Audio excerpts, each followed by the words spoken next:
Good evening there. You're watching QTV Youth Dialogue and I am your host, Jenna Bosonko. So I'm so excited because today we'll be talking about the Scorpions making it to the quarterfinals. But aside from that, taking a look at other sports. Basically, taking a look at how the debutants, the underdogs that eventually made it to the quarterfinals are able to motivate other young people doing other sports. So we have karate today, we have tennis, we have basket, and I have volleyball in the studio. And as you can see, it's quite visible what they do. So I decided I wanted to have one of these where I'm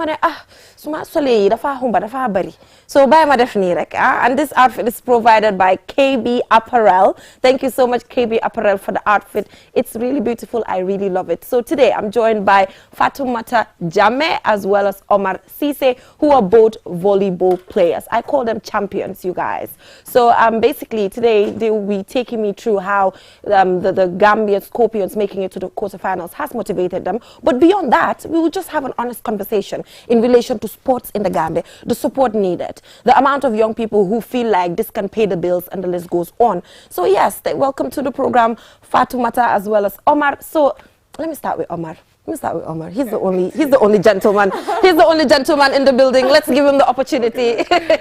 Thank you so much for joining us, Omar. It's really, really good to have you here. But first of all, let me ask this.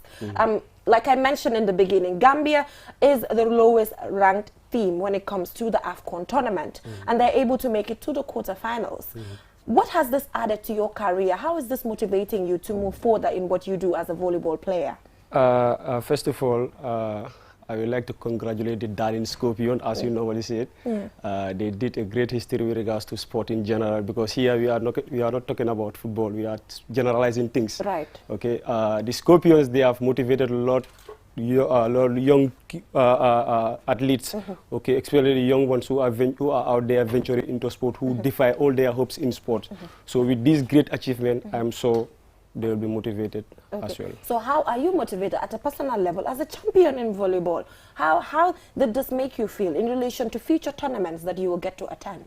Okay, being as an athlete, especially in volleyball, we prioritize sports. For me, I prioritize sports because that's the way I can contribute in nation building. Right. There are some people who defy their hope in other aspects, and that's the way they can contribute in the sport in general, which is the nation.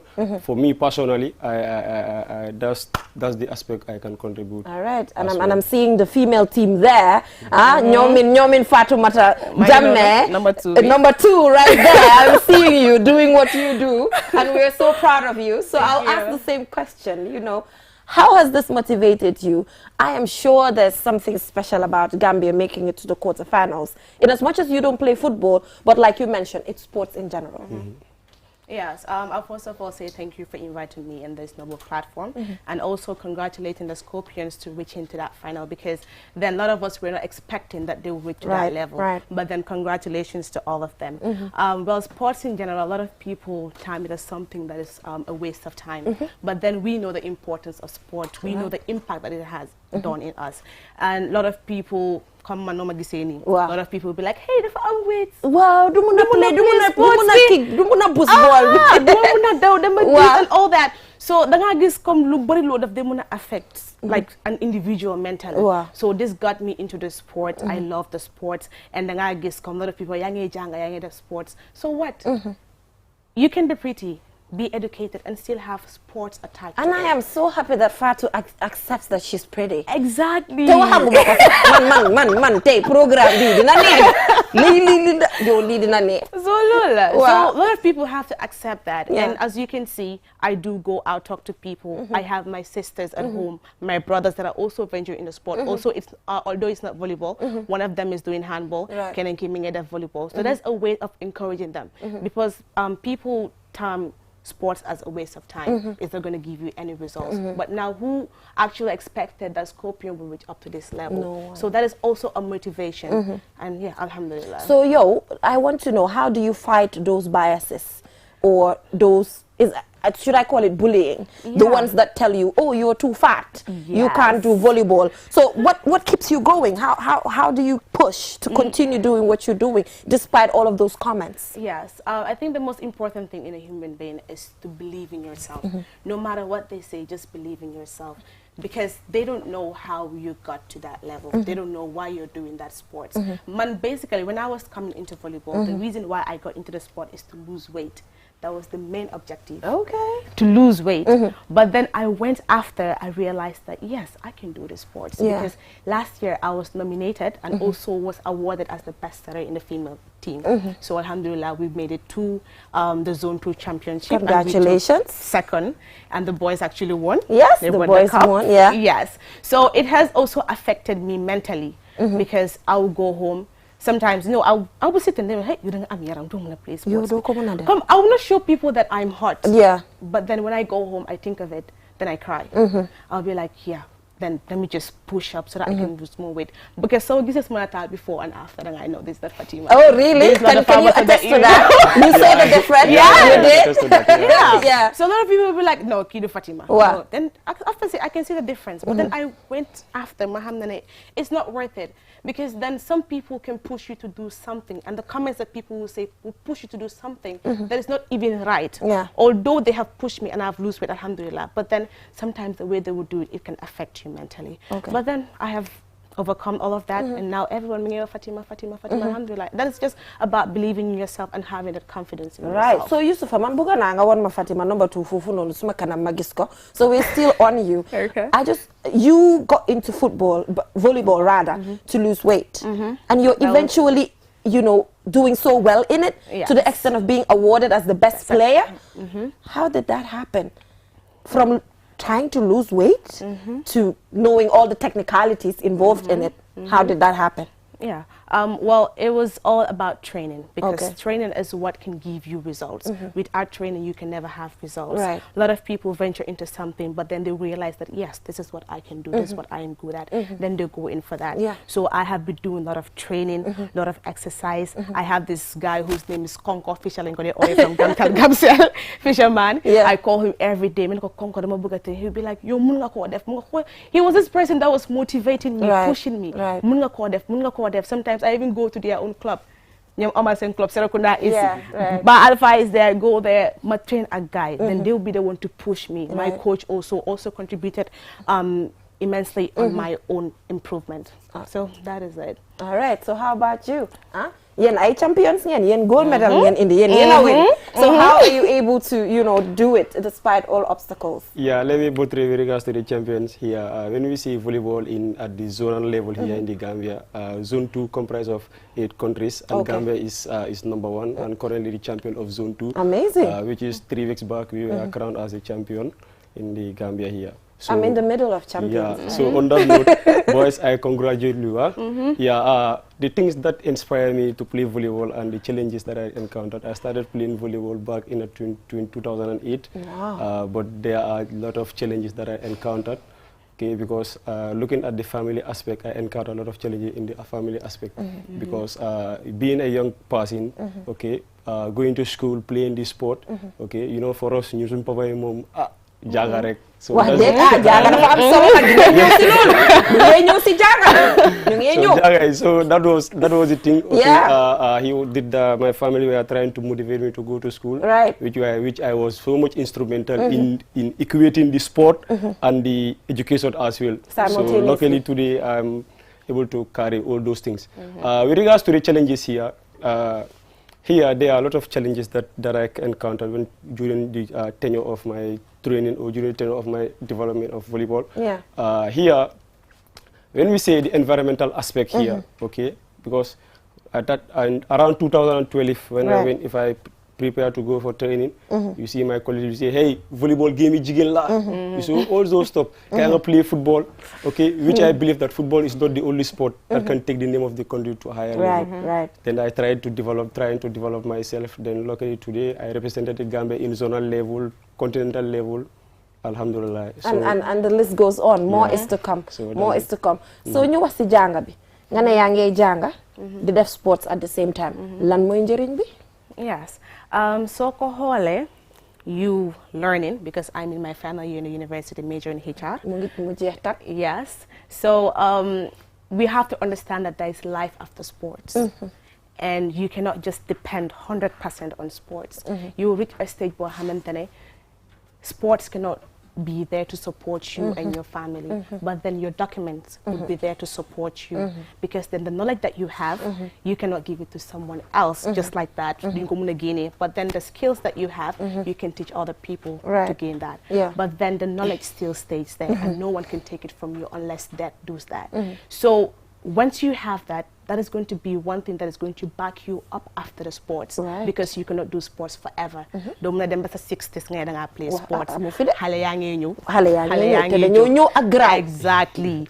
So that is it. So that's the importance, because that is what I consider first. Although I do play sports, but I also prioritize my education. Because come go here, some parents see how they are. Mommy. Mommy, are you watching?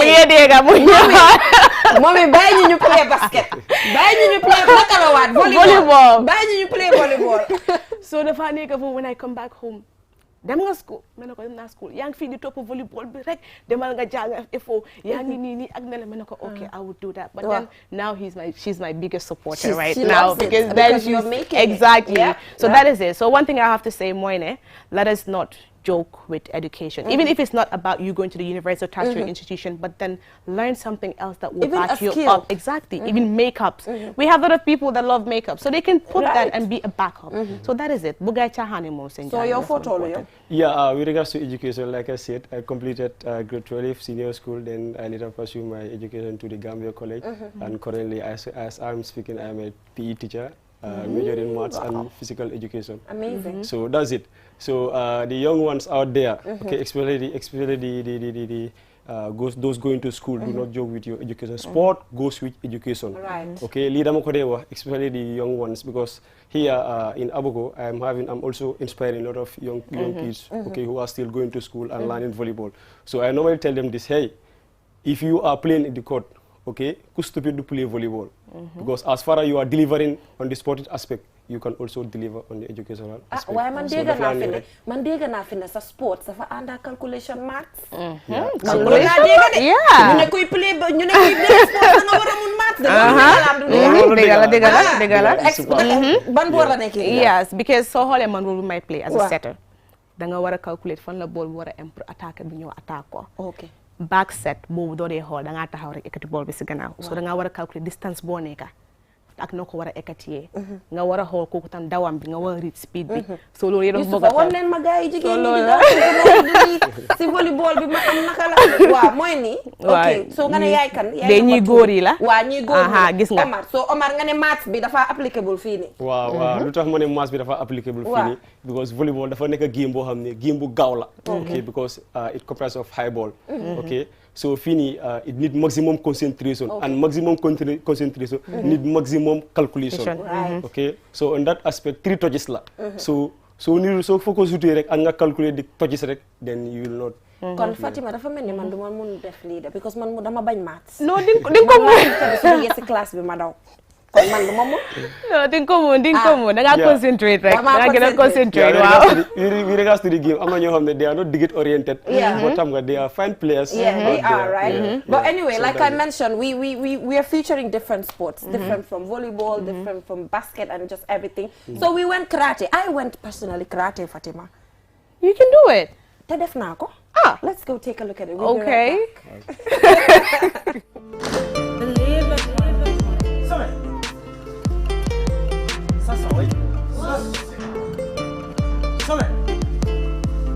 Right? Hop! Hey! Hey, yo! Yeah! Gee! Up, up! Yeah!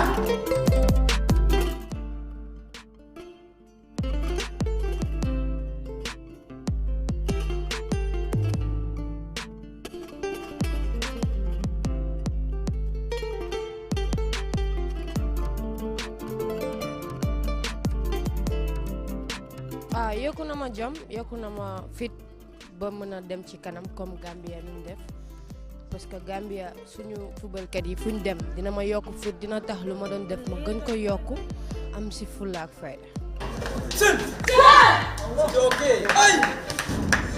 bëgg naa dem fu sori bëgg naa dem ba mel ni comme sama mas tey ndax karaté lu ma bëgg la te sama yaay bàyyiwuma ci mu ngi may jàppale te war naa ne jamono bu ñu nekk 50-50 la lu góor war a mën rek jigéen war na ko mën a mën ndax ñaari loxo ñooy takk tubéy te mooy takk sër tamit fu jigéen war a mën a defee football jigéen war na fa mën a defee karaté en même temps jigéen war na fa mën a defee lu nekk ndax tey du góor yi rek ay xëy góor yi nu ñu xëyee di liggéey ñun noonu la ñuy demee kon maa ngi wax sama mbokku jigéen ñi lépp loo mën a def muy football bul faale ñuy wax demal rek ndax man white laa njëkk a nekk tey maa ngi yellow ëllëg bëgg naa def comme sama mas tey nekk black te dawuma ci dara ragaluma ci dara.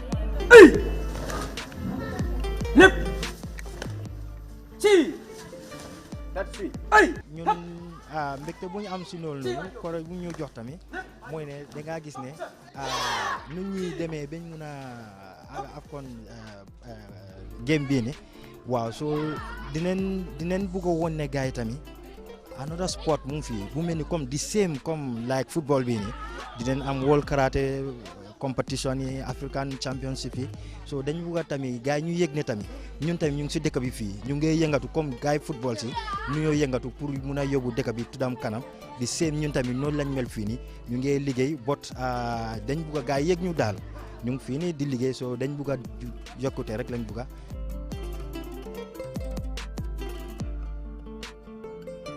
government have to put their hand.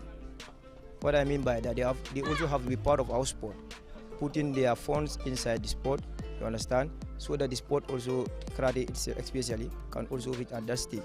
Yeah. So we'll also try to follow up the government so that they can put their effort to take part in karate. Karate can do more, better than football, I can see, because I'm a karateka. Well, this one I truly work very hard. I started since my childhood time. I'm doing karate. So karate at this stage, right now is in my feeling. You understand? So like footballers, like they appreciate football. I also appreciate karate like that. Yeah, because karate, as you can see, is very important in one life. It's very good in health aspect. You understand? And even technical wise, you can defend yourself, your surrounding, and even your state, your nation at large.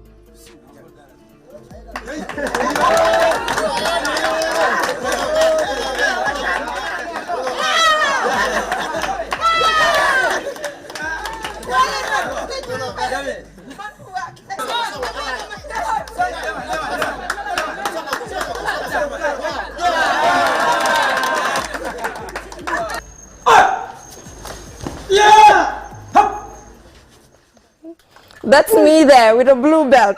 Yen man dama aga blue belt yen, ah? Bepare door fan it bam home, ah? Welcome back to the program. That was karate. Like I mentioned, we're trying to just show different sports and how they're doing it, and how Gambia making it to the quarterfinals of the AFCON is also motivating them to actually do more. So it goes beyond just volleyball and basket and everything, but it's just basically sports in general. So welcome back to the program. So what are your thoughts after watching that? Well, I would say that I'm really happy seeing that lady, that phenomenal lady actually. Yeah. Wanted to how do those wonderful words. Come like how she said it, what a man can do, a woman can do. Right. That starts with you believing in yourself, like I say, having confidence in yourself. Right. And also, just how they're playing. Yeah. And the place is not that conducive, but yet still, they're trying their best, putting it so much effort. Right. Jump, fulla, at fighter. Right. Once you combine those three things together, you will definitely reach to where you're reaching. So I'm really proud of them. Thumbs up to them. What are your thoughts, Omar? Yeah, with regards to the observation, I was so much motivated seeing young kids, okay, with a huge number venturing into karate, because looking at these people might be out there doing some negativity, gangsterism, which is a negativity aspect to the nation. Okay, but here, as he rightly speaking, sport is not about something. It contributes in your health, health-wise as well. And he rightly mentioned, he said karate also is good in defensive. Okay, because generation buñ nekk nii moom. Foog nga defend. Gisuloo ma defense yu ma doon def. So you can now call on 5050505. Call on 5050505 and have a conversation with these two champions in relation to sports. If you have any question in relation to how they are managing to do it and some of the challenges or just any questions that you have in relation to what they do. If you're just tuning in, you're watching QTV Youth Dialogue, and I'm here with Fatima Jammeh as well as Omar Ceesay, who are both volleyball players. So tune in on, call us rather on 5050505. We'll have the numbers right in front of you soon, and you'll get to call and talk to us. Man dama gis ne football yi Gambia ku jóg ne government. Man dama government daal man mënuma understand de. So lan ngeen foog na la gaay war a def yéen tamit ma laajte. Yeah, with regards to government, Wow. government dafa am a vital role to play with regards to sports. Right. Because majority of the people who are venturing in it are young people. Right. Okay, and those people are most of them are less privileged, and they defy all their hopes into government so that they can get to the level they want to. Right. Okay. With regards to volleyball, okay, I just want to tell you the history of volleyball, the achievements of volleyball over the past years. Right. Okay, volleyball have been doing wonders because as I am speaking, they are the Okay, number one. so we have somebody on the line. So you want to give me the history of volleyball? We'll just stop you right there and come back soon. Assalamu alaikum. Walaikum salam. Who's speaking? This is Mr. Diallo from Latria. Okay, Mr. Jallo. So what do you have to say in relation to sports? Today we are looking at young people and sports and the fact that the Gambia has made it to the AFCON quarterfinals. How is it motivating other young people to venture into sports? Obviously, very interesting. As far as I'm here watching QTV for this Kung Fu game, so obviously it's very well encouragement as these young youth and trying to doing those karate Kung Fu. And I think the government has to support them very well as this football game and also a volleyball game. Right. And I think Kung Fu also is another game which is very, very interesting and also very important as well. Right. And I myself, I'm a little on this Kung Fu karate. As the master saying that it's a nation also, what's the nation defense. And obviously I love it. Okay. Yeah. So do you have any questions for them? We have champions here. We have Fatima Jammeh as well as Omar Ceesay. So you can just listen from your phone, not from the television. No, I'm looking for the TV exactly. I'm in Pharmacy and also the Gentleman Day. Yes. Do you have any questions for them? Well, regarding for this, are they a Kung Fu man? Are they? You have a question there. Yes, so I'm afraid he's gone. So Omar, we'll go back to your answer, the history of volleyball. Yeah, like I said, volleyball have been doing wonders with regards to over the years. Okay, as I am speaking currently on beach volleyball, Gambia is ranked #1 in Africa, right? Which is a positive outcome with regards to volleyball. With regards to the zonal level, also we are #1. We are the champions of Zone 2. Okay, looking at the youth level, also under 19, Gambia is the bronze medalist, okay, on the continental aspect. So I think with regards to these achievements, okay, with the little resources that we can gain from the government, I think volleyball can bring those medals that the Gambia needs through the investment of the youths as well. Okay, so what support like need exactly? I'm going to generally. So what specific supports are there that need to come to add value to the whole process? Yes, like I said, because once you look at the sports, the most watched sports right now is football. Then after that you have basketball and volleyball. But then you would see that in the Gambia, we prioritize football the most. And I think once you're giving support to this, give support to the others too. Because as you can see, the last time when we had our Zone 2 championship, it is very sad to see that our federation was unable to raise enough funds. Okay, our federation was unable to raise enough funds, so we would take this call, and when we come back, we will continue with that. Assalamu alaikum. Alaikum assalam.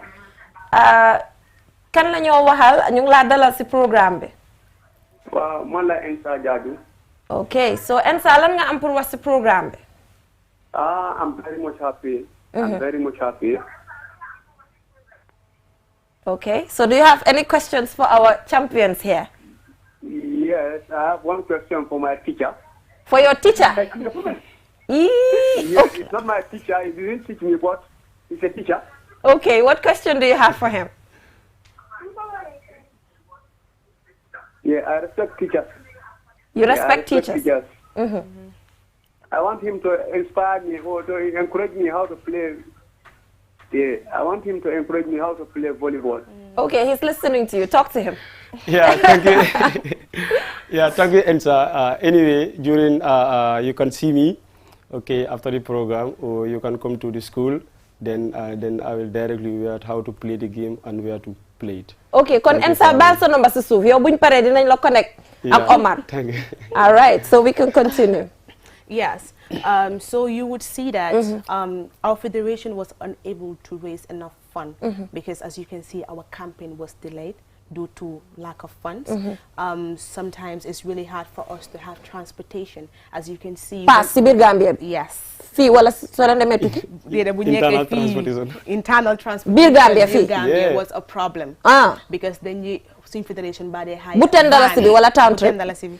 Amal téye ko foofu rek ñu ñëwaat. Asalaamaaleykum. Waaleykum salaam. ñu ngi laa dalal si programme bi. jërëjëf Oustaz Bachir Ba lañ koy wax. Lan nga am pour wax si programme bi. Dama kontaan trop. Li tax ma kontaan mooy ne comme façon yi sport yi nii. dafa am solo trop waaye Gambien ni joxuñ ko gëdd bi ñu ko war a jox.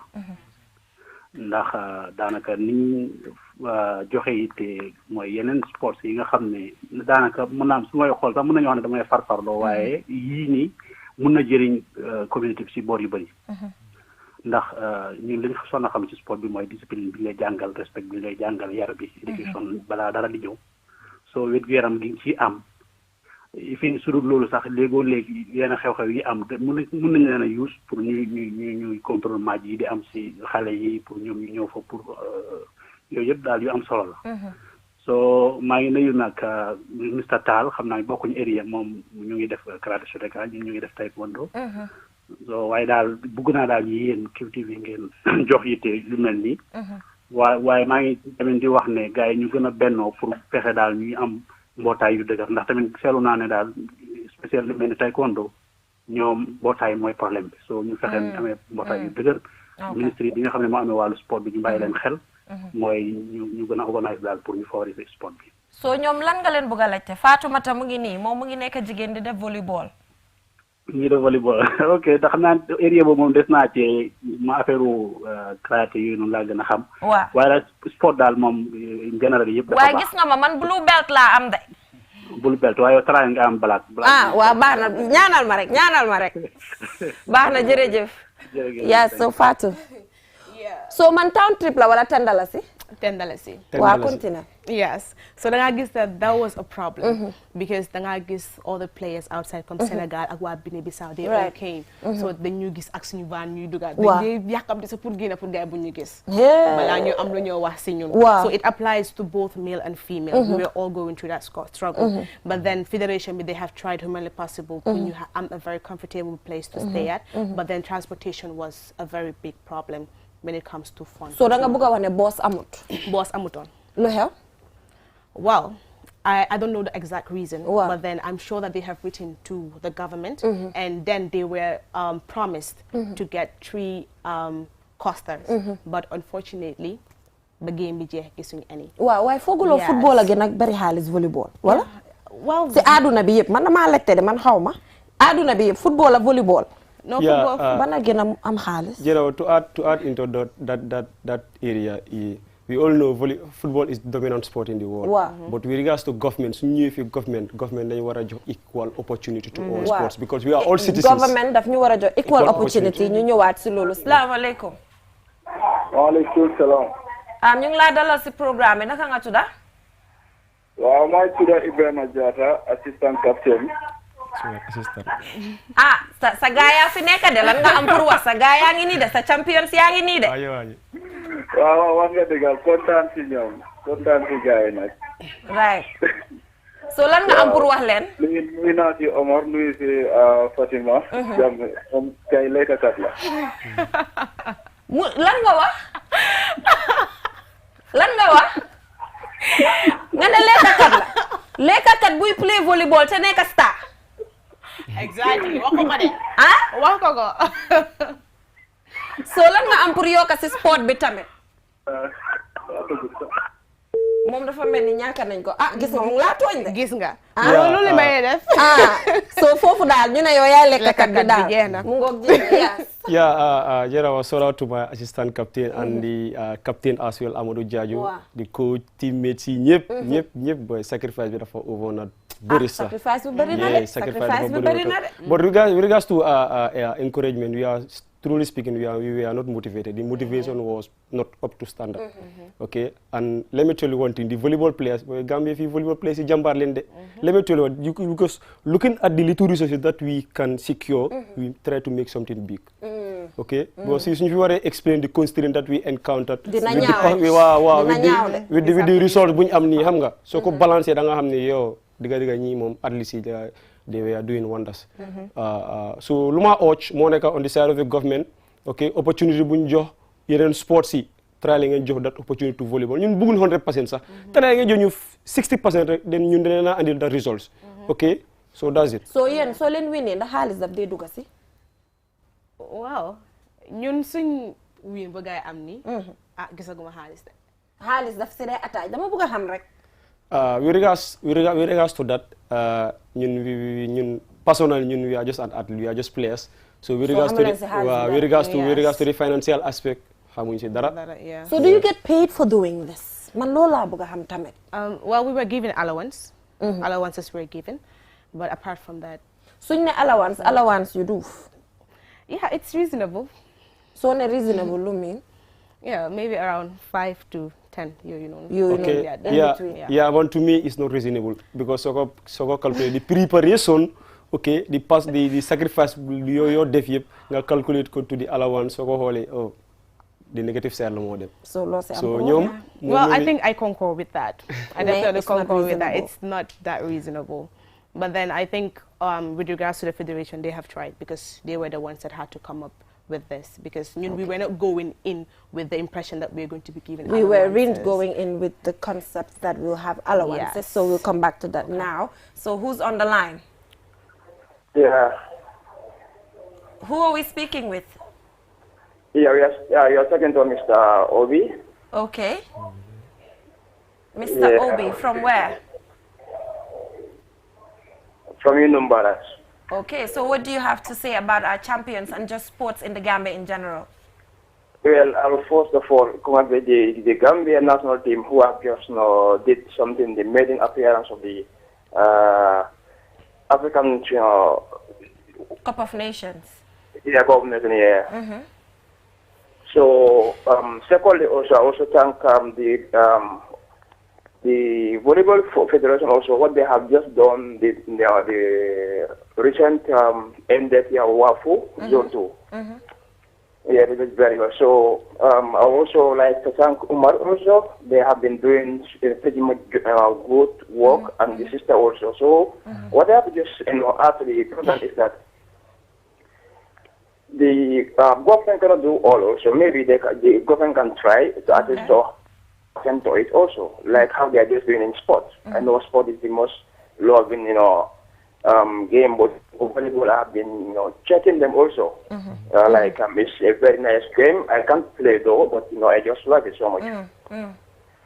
Yeah, so maybe the philanthropy also, maybe they can just come on and help at least.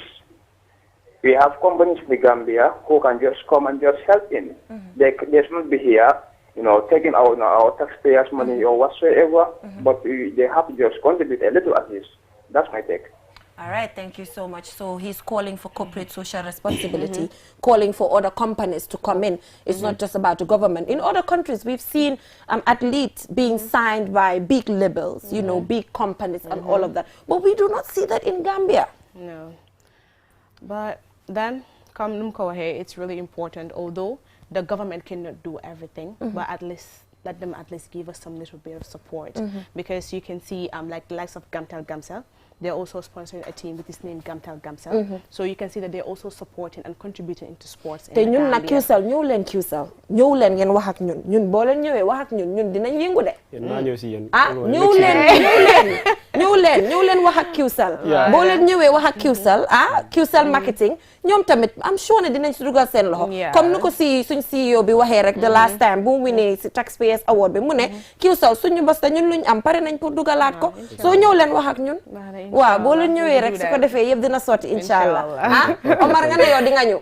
man moom next week soo ñëw indil ma Fatoumata waaw nañ doon koola si line bi asalaamaaleykum.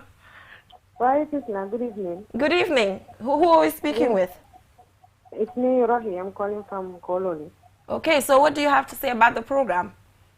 What I just want to participate is that. Yes. Sport is important anyway, but education also is very important.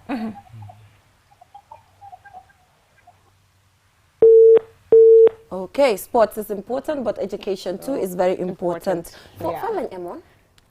ñëw QCell. ñëw leen QCell. ñëw leen QCell. soo leen ñëwee QCell yëpp dina baax. Yeah, so let's yes Omar. Yeah, man still now the government aspect will I emphasize. Yeah. Okay, lu tam may take blame yëpp si government bi because government cannot do all. Okay, either directly, but they can also help indirectly, whereby they can what, whereby they can task private sectors. Okay, yo sponsor li, yo defal li, yo defal li. Okay, ñu waaye ndax mun nañ leen a forcer. Waaw ñu decentralize thing. That's the question. Is there all because soko xoolee let me just give an example with regards to QCell. Okay, QCell am na si ministry bu mu nekk. So that ministry government suñu taxé that ministry ñu ne okay waxal QCell ñu def li waxal QCell ñu def li waaye ba ñu di ko si tax bi. Waaw foog naa ne dañ ko def. So all those folks are indirect funding. So that's it. waaye man daal wax naa leen ne ñun suñu bos lañ. ñëw leen wax ak ñun rek. def leen loolu. So we have another break. am nañ fi tennis, am nañ fi basketball. Let's go take a look at that, and when we come back the conversation continues. Do stay tuned.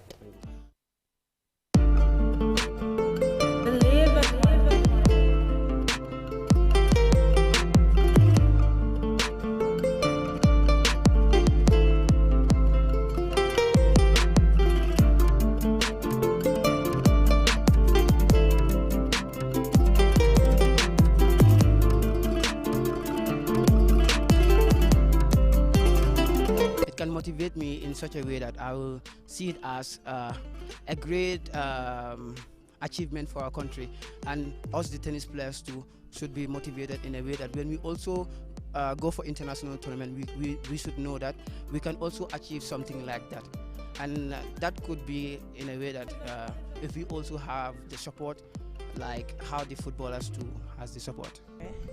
Congrats guy. ñu play di yóbbu dëkk bi ci kaw kaw, and we love that and we are very happy for them. Yeah, ci side tennis bi daal kontaan lañu torop. Maybe dina def sporti Gambia bi mu gëna dem ci kaw su nekkut football kese, like tennis, basket and other sports. We need help financially because su nekkut loolu duñ mëna dem ci kaw. Fii si tennis club we have good players there ñoo xamante ne suñ tukkee sax mun nañ koo make, and we can do it. Yëpp si support bi la lii des. Waaw suma parents yi dañ ma si support, like neen game bi and like neen alhamdulillah, mun naa wax alhamdulillah. Tennis moo tax ma nekk fii nii right now, tennis moo tax ma am lu ma mën a am right now, so mu ma push daal. Yeah.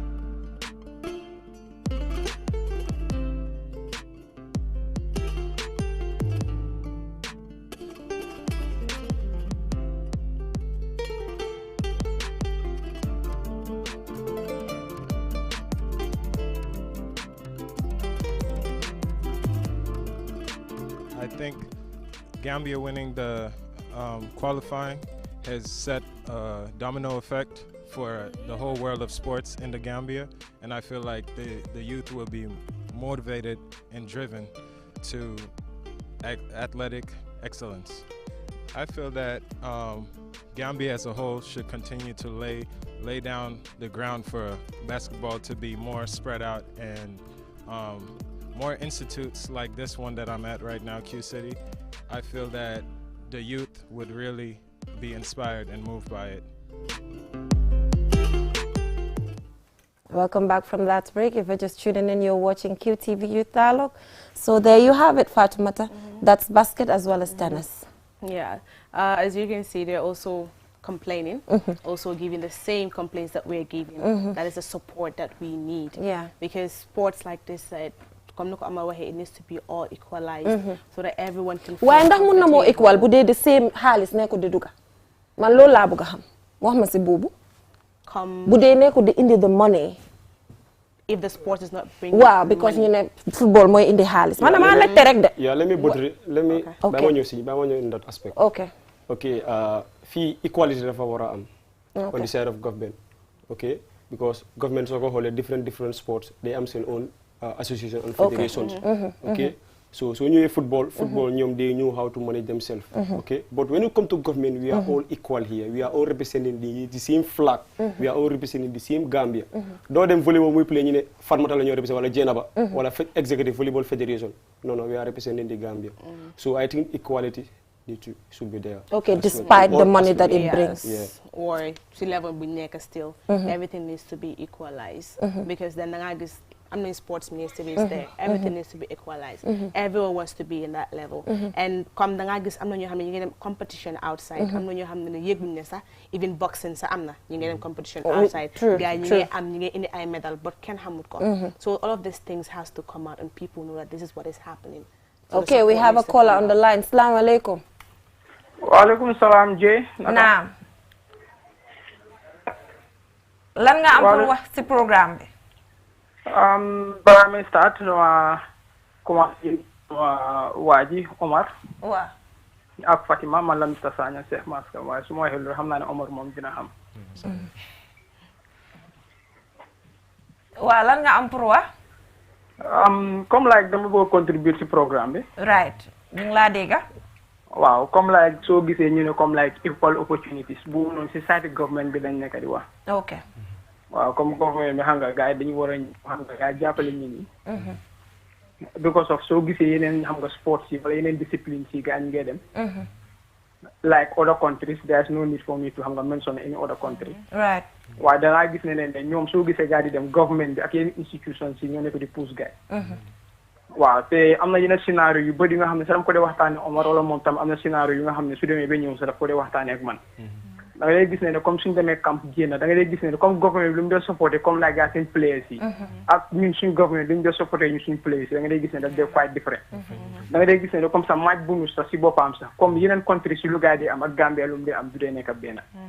So yooyu yëpp xam nga dañu war a seet naka la ñoo jàppalante so suñu ñëwee tam in the other side of like maybe xaalis daf dee dugg wala xaalis bi dee dugg soo gisee comme like maybe here in the Gambia sports bi lu mu dee demee comme dañu wax ne xaalis du dugg the only area bu nga xam ne xaalis moo dee dugal comme maybe dañu wax ne maybe football moo dee dugal tuuti parce que yeneen saa yi da ngay gis ne some fans like nawetaan léegi sax dañu wax ne comme like ligue bi sax léegi nit yaa ngi dem waaye soo gisee ne fii dem xam nga dañ ko def mu nekk free and all those stuff so dañu war a toog together ñu xool naka la ñoo xam nga formé naka la ñoo setee xam nga Gambia bu ko sax time nii soo gisee léegi Gambia léegi xam nga ñëpp ñu ngi gis gars yi ne in terms of sports léegi sports léegi dafa développé léegi si country si yëpp waaw so xam nga dañu war a jóg xam nga government bi si boppam moo war a jóg ñu seet naka because of institutions bu nekk xam nga either basketball federation or volleyball federation or handball federation ñoom ñëpp ku nekk soo waxee daf leen ne government dafa war a ñëw mu support ku nekk bëgg na fédération am mu taxaw ku nekk bëgg na fédération am understand nga mu def dara comme gars am na seen plans yi am na seen action plans long term plans yi short term plans yëpp daal leen fa amee waaye soo amee all those plans at the end of the day you don't have the fund at the end of the day ji yow xam nga nu mu faa waxee so loolu la fa demee daal dina métti kañ jërëjëf ñu ngi laa jaajëfal si loolu waaw so fi mu nekk nii damaa yóbbu conversation bi to a bit more personal level Fatoumata dañ dee dégg ñii di wane booy def yenn sports yi doo am jëkkër yow ñun lan nga dee tontu ñooñu Well, it's really funny because then sports cannot deny you from having a husband. Wow. Sports cannot deny your future. Sports is not something that is going to stop you from achieving something. So I want to understand, why is it that sports cannot make you have a husband? Dry up because I still cannot understand that concept. But then yes.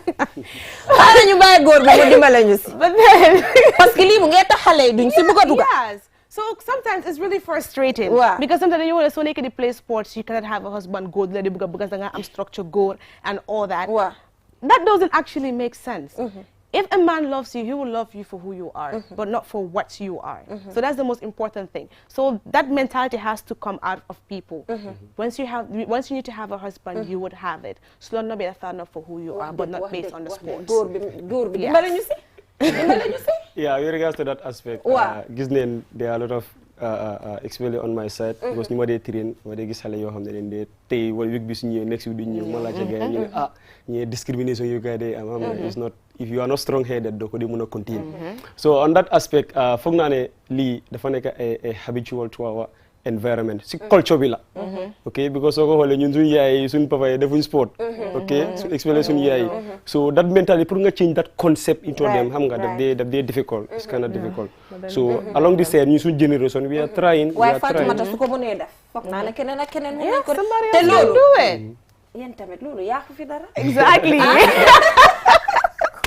Sports boobu yaa ko fi dara yaa ko fi dara. So actually we can pick up more calls, but before that mun ngeen a just joxe seen final words on the program. Yeah, I'll first of all say thank you very much for inviting us in this noble platform, and I also like to say hello to the federation and our coach. Waaw ki yoko foofu rek ñu jël last call on the line. Assalamu alaikum. Assalamu alaikum. Wa alaikum salam. Waaw lan nga am pour wax ci programme bi tey. Ok man la Boubacar Sylla. Dama bëgg a contribuer tuuti rek ci wàllu karaté bi. ok. waaw so karaté dara la Gambia loo xamante ne mun na am ñeneen bu ñu ko gisee ñu surprise. ok. waaw so dañu bëgg a nit ñi ñoo xam ne karaté c'est sport like football nu mel.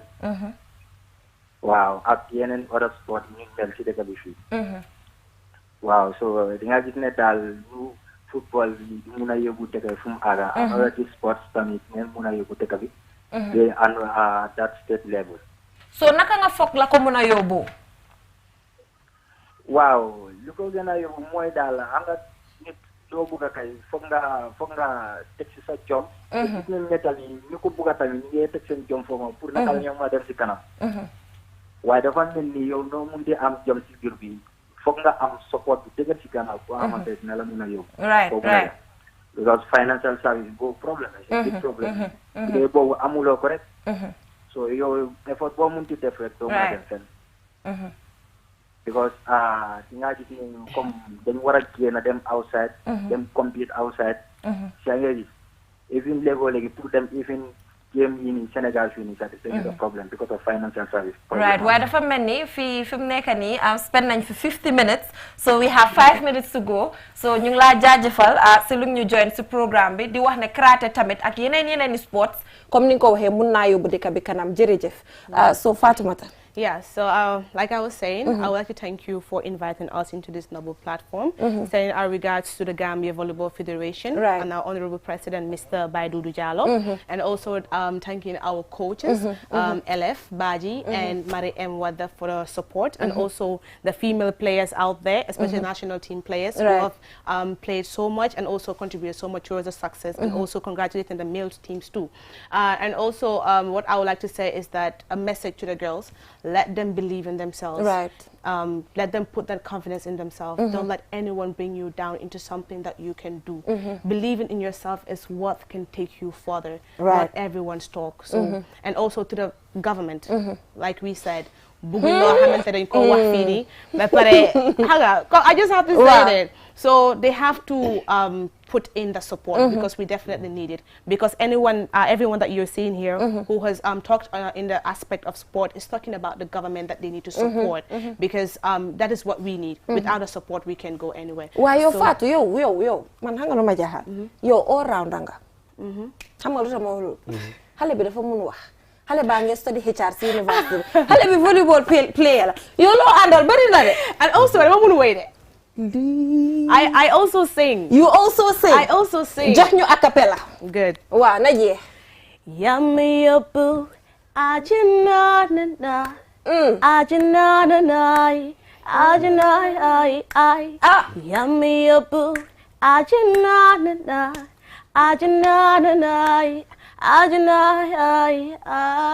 Gayo puloma ai, neo puloma ai, yai, some jungle ai, kind of song of my eye, you wanna fly. That's for Barhama, my favorite artist. Barhama rek ma tej program. Final what? Mana ma tej program bien. Man munatuma. Yeah, Jenawa. Anyway, I will thank you for invitation. Yes. This one I will say in local language. Wow. Wow. Okay. This message goes to the minister. Yeah. Okay. And the government. Minister. Yeah. Minister of Youth and Sport. Okay. Okay. Generally, government. Good. Our trophy, we are the current champion of Zone 2. Right. Okay. And the trophy is with us. So when we were winning the trophy, you were not here. So this trophy, we want to take the trophy to you, president. That's the message from the players. Okay?